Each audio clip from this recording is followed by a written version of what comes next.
ಈಗ ಆಕ್ಚುಲಿ 2 ಸಿನಿಮಾಗೆ ಆಲ್ರೆಡಿ ಈಗಷ್ಟೇ ಹಾಡಿದ್ದೀನಿ. ನಂದಲ್ಲ, ನನ್ನ ಗೆಳೆಯರಾದಂಥ ಒಂದು ಚಂದನ್ ಕುಮಾರ್ ಅವರ ಸಿನಿಮಾಗೊಂದು ಹಾಡಿದ್ದೀನಿ, ಹಾಗೆ ನಿರೂಪ್ ಭಂಡಾರಿ ಅವರ ಸಿನಿಮಾಗೆ ಹಾಡಿದ್ದೀನಿ. ಅದು ಈಗ ಅತಿ ಶೀಘ್ರದಲ್ಲೇ ಬರುತ್ತೆ ಸರ್. ಅದು ನನಗೆ ಹಾಡೋದಕ್ಕೇನಿಲ್ಲ, ಸ್ವಲ್ಪ ಸೋಂಬೇರಿತನ ಹಾಡೋ ವಿಚಾರದಲ್ಲಿ. ಆ ಮೈಕ್ ಮುಂದೆ ಹೋಗಿ ನಿಂತ್ಕೊಳ್ಳೋದು ಬೇಜಾರಿಲ್ಲ, ನಿಂತ್ಕೊಂಡ ತಕ್ಷಣ ತುಂಬ ಕರೆಕ್ಷನ್ ಮಾಡ್ತಾರೆ. ಶ್ರುತಿ ಶ್ರುತಿ ಶ್ರುತಿ ಅಂತಿರ್ತಾರೆ. ನಮ್ಗೆ ಯಾವ ಶ್ರುತಿ ಅಂತ ಕೇಳ್ಬೇಕು. ಏನು ನಾನು ಆಡ್ತಾ ಇದ್ದೀನಿ ತಾನೆ ಕರೆಕ್ಟಾಗಿ, ಸರಿ ಗಮ್ಮ ಪ ಪಾಪ ಪಾಪ ಪ ಅಂತ ನಮಗೆ ತಲೆ ಕೆಟ್ಟಿ ಏನಪ್ಪ ಅದೇ ಥರ ಆಡ್ತಾ ಇದೀವಿ. ಸೊ ಕಷ್ಟಪಟ್ಟು ಹಾಡ್ತೀವಿ, ಇಲ್ಲ ಅಂತಲ್ಲ. ಬಟ್ ಆ 2 ಸಾಂಗನ್ನು ಅದ್ಭುತವಾಗಿ ಬಂದಿದೆ. I am very happy. Especially Chandan ತುಂಬ ಚೆನ್ನಾಗಿ ಹಾಡು ಮಾಡಿದ್ದಾರೆ. ನಕುಲ್ ಹಾಡಿದ್ದೀವಿ. ಇಲ್ಲಿ ಬೇಡ ಸರ್, ಇವ್ರದ್ದು ನಮ್ಮ ಸಿನಿಮಾಗೆ ಕಿರ್ಚ್ತಾ ಇರ್ತಾರೆ ಹಾಡುಗಳು ಅಂತ. ನಾವು ಹಂಗೆಲ್ಲ ಆಡೋಕ್ಕಾಗಲ್ಲ. ಮಾಡೋದು ಸುಮ್ಮನೆ ಮಾಡ್ಕೊಂಡು ಹೋಗೋಣ ಮನೆಗೆ. ಬೇರೊಂದು ಸಾಫ್ಟ್ ಆಗಿರುತ್ತೆ ಹಾಡು. ಸರ್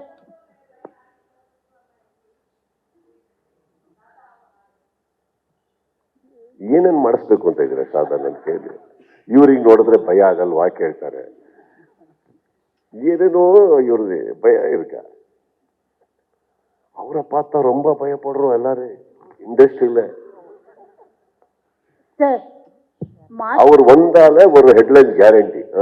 ಸರ್ ಮಾತನಾಡೋವಾಗ ನಿಮ್ಮಷ್ಟು ಮೆಚುರಿಟಿಯಿಂದ ಮಾತನಾಡಬೇಕು ಅಂತಂದ್ರೆ ಎಲ್ಲರೂ ಏನ್ ಮಾಡ್ಬೇಕು ಅಂತ. ಯಾಕಂದ್ರೆ ನೀವು ಶಾರದವ್ರನ್ನ ಮೀಟ್ ಮಾಡಿ ಅವ್ರದ್ದು ಡೈಲಿ 10 ಕ್ವಶನ್ಸ್ ಕೇಳಿ ಆಟೋಮ್ಯಾಟಿಕ್ ಮೆಚೂರ್ ಆಗ್ಬಿಡ್ತೀರಾ.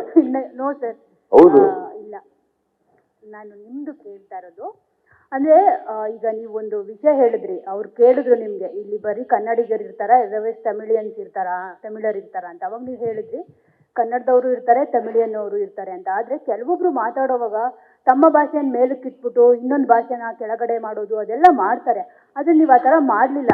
2 ಭಾಷೆನೂ ಜೊತೆಗೆ ತೆಲುಗುನು ಸೇರಿಸ್ಕೊಂಡ್ರಿ, 3 ಭಾಷೆನೂ ಸಮಾನವಾಗಿ ನೀವು ಮಾತನಾಡಿದ್ರಿ. ಮತ್ತೆ ನೀವು ಬಿಗ್ ಬಾಸ್ ವೇದಿಕೆ ಮೇಲೂ ಅಷ್ಟೇ ಎಲ್ಲೂ ಕಾಂಟ್ರವರ್ಸಿ ಮಾಡೋಣ ಏನಾದರೂ ಮಾತಾಡ್ತಾರ ಅಂತ ಯಾರಾದರೂ ನೋಡ್ತಿದ್ರು ಕೂಡ ನೀವು ಸಿಗಾಕೊಳ್ಳಲ್ಲ ಯಾವತ್ತೂ ಕೂಡ.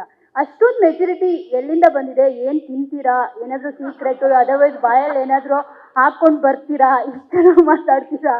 ಸೊ ತಿಳ್ಕೊಬೋದಾ ಸರ್ ಸೀಕ್ರೆಟ್? ಇದರಲ್ಲಿ 2 ಪಾಯಿಂಟ್ ಇದೆ. ಎಲ್ಲೂ ಸಿಗಾಕೊಳ್ಳಲ್ಲ, ಮೆಚುರಿಟಿ 2 ಬೇರೆ ಬೇರೆ. ಓಕೆ, ಸಿಗಾಕೊಂಬಾರ್ದು ಅಂತ ತೋರಿಸೋ ಮೆಚುರಿಟಿ ಅಲ್ಲ ಇದು. ಸೊ ಇಲ್ಲಿ ಏನಾಗಿದೆ, ನಮ್ಮ ಭಾಷೆ ಎತ್ತಿಡ್ಬೇಕು. ಹೌದು, ಯಾವತ್ತು ನಮ್ಮ ಕನ್ನಡ ಭಾಷೆ ಇನ್ನೊಂದು ಭಾಷೆಗೆ ಅನ್ಯಾಯ ಮಾಡಿ ಅಂತ ಹೇಳಿದೆ? ಅವ್ರ ಮನೆ ಅವ್ರದ್ದು, ನಾವು ಕನ್ನಡದವ್ರು ಅನ್ನೋದು ಇಡಿ, ಅವರು ತಮಿಳವರನ್ನ ಸೈಡಿಗಿಡಿ. ನಮ್ಮ ಮನೆ ಅವರ ಮನೆಗೆ ಗೌರವ ಕೊಟ್ರೆ ಮಾತ್ರ ಆ ಮನೆ ನಮ್ಮ ಮನೆಗೆ ಗೌರವ ಕೊಡೋಕೆ ಸಾಧ್ಯ. ನಮ್ಮ ಮನೆ ಉರಿತಾನೆ ಇರ್ಬೇಕು ಅಂದ್ಬಿಟ್ಟು ಅವ್ರ ಒಲೆನ ಆರಿಸೋದು ತಪ್ಪು.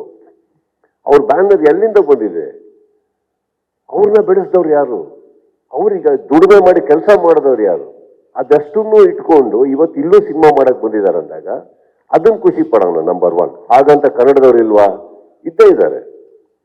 For example, to begin with, writers ಇಲ್ಲಿ ಕೂತಿರೋರು ಕನ್ನಡದವ್ರೆ ನಮ್ಮ ಇವರೊಟ್ಟಿಗೆ.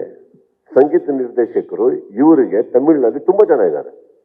ಇವತ್ತಿಗೆ ಹೆಸರಾಂತವ್ರು ಇರ್ಬೋದು, ದುಡ್ಡು ಮಾಡ್ತಾ ಇರ್ಬೋದು. ಅಲ್ಲಿ ಸತ್ಯಜ್ಯೋತಿ ಬ್ಯಾನರ್ ಅವ್ರು ಕರೆದ್ರೆ ಯಾರು ಬೇಕಾದ್ರೂ ಸುಮಾರು ಜನ ಬಂದೇ ಬರ್ತಾರೆ.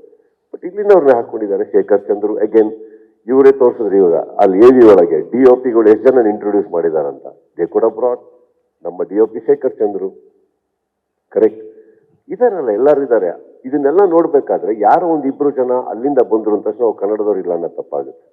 Will all be there. ಅದು ಮೆಚುರಿಟಿ ಅನ್ನೋದು ಏನಕ್ಕೆ ಅಂದ್ರೆ, ಬಿಕಾಸ್ ಇಲ್ಲಿ ಯಾರನ್ನೂ ಮೆಚ್ಚೋದಕ್ಕೋಸ್ಕರ ಹೋಗೋದಕ್ಕಿಂತ ನಮ್ಮ ಉತ್ತರದಲ್ಲಿ ಆನೆಸ್ಟಿ ಇರಲಿ. ಆನೆಸ್ಟಿಯಲ್ಲಿ ಉತ್ತರ ಕೊಡ್ಬೇಕಾದ್ರೆ 1-2 ತಲೆಯಲ್ಲಿ ಇಟ್ಕೊಳ್ಳೋಣ. ನಾವು ಯಾರಿಗೂ ಹರ್ಟ್ ಮಾಡೋದು ಬೇಡ, ಯಾರನ್ನು ನೋಡ್ಸಕ್ಕೆ ನಾನು ಇಲ್ಲಿ ಬಂದಿಲ್ಲ. So keep that in mind and answer. I never hurt. Sharada, I never hurt. Sudeep sir, last Bigg Boss season ಮುಗಿದ್ಮೇಲೆ last Bigg Boss season press meet ಟೈಮಲ್ಲಿ ಶಾರದಾ ಮೇಡಮ್, 1 ಸೆಕೆಂಡ್, ನೀವು ಇನ್ನೊಂದೇನೋ ಕೇಳಿದ್ರೆ ಬಾಯಲ್ಲಿ ನಾನು ಇಟ್ಕೊಂಡು ಬರ್ತೀನಿ ಅಂತಲ್ಲ.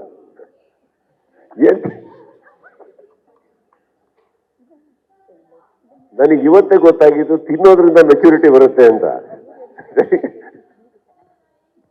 I know that because it was very sweet and the way you asked the question was very nice. பாருங்க ஏதாவது சாப்பிட்டு வாங்க, மெச்சூரிಟಿ வருது. ಏನು ಕೇಳಿ ಸರ್, ಕೇಳಿ ma'am, sorry. Sir, last Bigg Boss press meet ಟೈಮಲ್ಲಿ ಶಾರದಾ ಮೇಡಮ್ ನಿಮಗೊಂದು ಪ್ರಶ್ನೆ ಕೇಳಿದ್ರು, ಅದಕ್ಕೆ ನೀವು ಉತ್ತರ ಕೊಟ್ಟಿದ್ರಿ. ನೀವು ಕೊಟ್ಟಿದ್ದ ಉತ್ತರನ ನಾನು ಪ್ರಶ್ನೆ ರೂಪದಲ್ಲಿ ಕೇಳ್ತಾ ಇದ್ದೀನಿ. ನೀವು ಹೇಳಿದ್ರಿ, ಎಲ್ಲ ಮಾಧ್ಯಮದವರಿಗೆ ನನ್ನ ಕೈಯಾರೆ ಅಡುಗೆ ಮಾಡಿಬಿಟ್ಟು ಕರಿತೀನಿ ಅಂತ ಹೇಳಿಬಿಟ್ಟು. ಶಾರದಾ ಕೇಳಿಲ್ಲ. ಇಲ್ಲ ಸರ್, ಶಾರದಾ ಅವರು ಒಂದು ತಿಳ್ಕೊಳ್ಳಿ, ನಾನು ಮಾಧ್ಯಮದವರೊಟ್ಟಿಗೆ ಊಟಕ್ಕೆ ಬರ್ತೀನಿ ಅಂತ ಹೇಳೋದೇ ಇಲ್ಲ ಅವರು.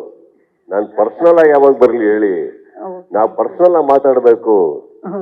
ನನಗೆ ಯಾವಾಗ ಆರ್ಟಿಕಲ್ ಆತರ ಹೇಳ್ತಾ ಇರ್ತಾರ, ಪಾಪ ಅವ್ರು ಆತರ ಕೇಳಿಲ್ಲ. ಬಟ್ ಇದು ಯಾರು ಕೇಳಿದಂತ ಸತ್ಯ, ಅದು ಅವರಲ್ಲ. ಹೌದು ಸರ್, ಕೇಳಿದ್ರು, ಲಾಸ್ಟ್ ಇಯರ್ ಕೇಳಿದ್ರು. ನಿಮ್ ಪ್ರಶ್ನೆ ಏನು? ಅದೇ ಪ್ರಶ್ನೆ ಸರ್, ನಿಮ್ಮ ಉತ್ತರನೇ ನನ್ನ ಪ್ರಶ್ನೆ. ಯಾವಾಗ ಕರಿತೀರ ಸರ್ ಎಲ್ಲಾ ಮಾಧ್ಯಮದವರಿಗೆ ನಿಮ್ಮ ಕೈ ರುಚಿ ಸವಿಯೋ ಭಾಗ್ಯನ? ಯಾವಾಗ ಸರ್? ಖಂಡಿತ ಕರೆಯೋಣ, ಕರೆದೇ ಕರಿತೀವಿ. ಒಂದೀಗ ಸ್ವಲ್ಪ ಮಟ್ಟಿಗೆ ಸ್ವಲ್ಪ ಚಿತ್ರರಂಗದ ಜವಾಬ್ದಾರಿ ತಗೊಂಡು ಸಿನಿಮಾ ಮಾಡಕ್ ಹೊರಟಿದ್ದೀನಿ. ಮಾಡಿ ಮುಗಿಸ್ಕೊಂಡು ಬರ್ತಿದ್ದಾಗೇನೆ ಬೇರೆ ಶುರು ಆಗ್ತಿದೆ, ಹೊಸ ಮೂವಿ ಬೇರೆ ಶುರು ಆಗ್ತಿದೆ. ಆ ಖುಷಿಗೆ ಸರ್, ಅಂದ್ರೆ ಆ ಖುಷಿಗೆ ಊಟ ಕೊಡಿ. ನಿಮ್ ಕೈ ರುಚಿ ಸವಿಯೋ ಭಾಗ್ಯ ಸರ್ ಎಲ್ಲ ಮಾಧ್ಯಮದವರಿಗೆ.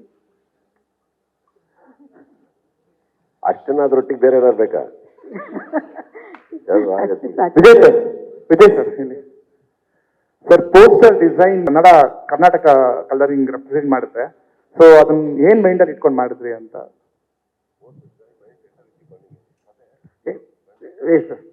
ಸಬ್ಜೆಕ್ಟ್ ಅಂಡ್ ಹೀರೋ ಗೊತ್ತಲ್ವಾ ನಿಮ್ಗೆ? ಕರ್ನಾಟಕ ಕಲರ್ ಕೆಂಪು ಅದು ಮೈಂಡ್ ಅಲ್ಲಿ ಇತ್ತ ಅಂತ. ಅದು ಏನಕ್ಕೆ ಕನ್ನಡ ರೆಪ್ರೆಸೆಂಟ್ ಆಗುತ್ತೆ ಈ ಕಡೆ, ಒಂದ್ ಕಡೆ ಸಿನಿಮಾಗೂ ಅದು ಮೂವ್ ಆಗುತ್ತೆ. ಸರ್, ನಮ್ಮ ಕರ್ನಾಟಕ ಕಲರ್ ಬಂದು ಕೆಂಪು ಮತ್ತೆ ಹಳದಿ. ಸೊ ನಿಮ್ಮ ಟೈಟಲ್ ಸಹ ಕೆಂಪು ಮತ್ತೆ ಹಳದಿ ನೋಡಿಸ್ತಾ ಇದೆ. ಅದು ಏನಾದ್ರು ಇದೆಯಾ ಅಂತ? ಅದು ಸಿನಿಮಾ ಬೇರೆ ಏನಾದ್ರು? No sir. Coincidence. Okay, thank you sir.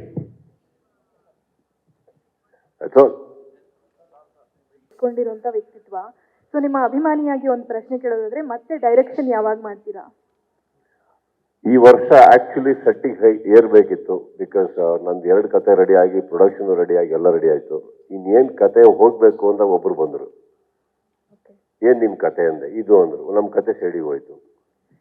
Last year ಅಷ್ಟೇ ಸ್ಟಾರ್ಟ್ ಆಗ್ಬೇಕು, ಏನೋ ಮಾಡ್ಬೇಕು ಅನ್ನೋಷ್ಟೊಳಗೆ ಅನು ಭಂಡಾರಿ ಬಂದ್ರು, ನನ್ ಕತೆ ರೆಡಿ ಅಂದ್ರು. ಅಲ್ಲೊಂದು ಸೈಡಿಗೆ ಹೋಯ್ತು. ಇದೇನಾಗಿದೆ ಅಂದ್ರೆ, ಶಾರದವ್ರು ಹೇಳಿದಾಗೆ ನಾವು ಯಾರನ್ನೂ ನೆಗ್ಲೆಕ್ಟ್ ಮಾಡಲ್ಲ. ನಾವು ನಮ್ಮ ನಿರ್ದೇಶಕರನ್ನ, ನಿರ್ಮಾಪಕರನ್ನ ನಾವು ಯಾರನ್ನೂ ಸೈಡಿಗೆ ಇಟ್ಟಿಲ್ಲ. ಬಟ್ ಅವ್ರಿಗೆ ಉತ್ತರ ಕೊಡಬೇಕು ಅಂದ್ರೆ, ಒಬ್ಬ ನಿರ್ದೇಶಕರನ್ನ ನಾನು ಸೈಡಿಗೆ ಇಟ್ಟಿದಂದ್ರೆ ನನ್ನನ್ನೇ.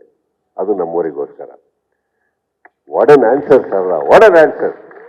So that's all it is. ನೋ ಆಗ್ಬೇಕು ಅನ್ನೋದು ಆಸೆ ಇದೆ. ಬಟ್ ಇವರೆಲ್ಲ ಕತೆ ಬರ್ಕೊಂಡು ಬರ್ಬೇಕಾದ್ರೆ I feel so loved that a production house is approaching me, a director is writing for me.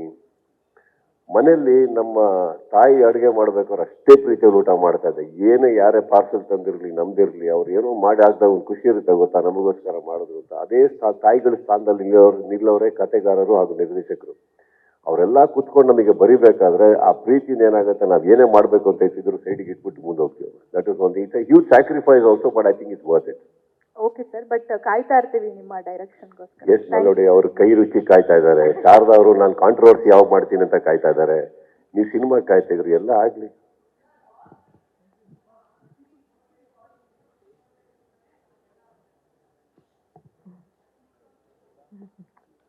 I know you love me, Sharda. Hello. Thank you so much. But Hello, sir. Sir, my one question is there. Actually, don't consider this as a question. Person from the panel can take it. See, I was patiently going through all your conversations till up this time. What I concluded and what the observation I got is, what is the real success of Max? What is the real success of Max? What is the success formula? I'll tell you. The real success of the Max is you are a trendsetter. You have set a trend by not casting the heroine. Not casting the heroine, you have set a trend, and that so many experiments you have done. That is the reason the Max has become a success. And now I want you a very simple question. What is that next trend that you are going to set with Taste 47 so that people, you can take the Kannada audiences as well as Tamil audiences beyond their expectations and prove it again a success? What is that trend that you are going to set? This is my question, of course. Still time is there. Shooting has not started. Still you can plan. Right, sir. Yes, sir. I've learned something in life, sir. The only simple lesson I have learned is, let us just work, speak less. I'm going to work and I'm going to speak less towards this project. That is the trend I'm going to set right now. Because I want to go, make the film, come back, project it, make my producer first of all happy, because as I told you, I'm very, very honored to be working for him. I'm going to make this man fall in love with me again so that he writes for me again. I want to make my friend proud. All I'm setting out today is to ensure that I give my Kannada audience the film they want to see and make them fall in love with the film all over again. That's my main take right now. ಧನ್ಯವಾದಗಳು ಎಲ್ಲ ಮಾಧ್ಯಮ ಮಿತ್ರರಿಗೆ.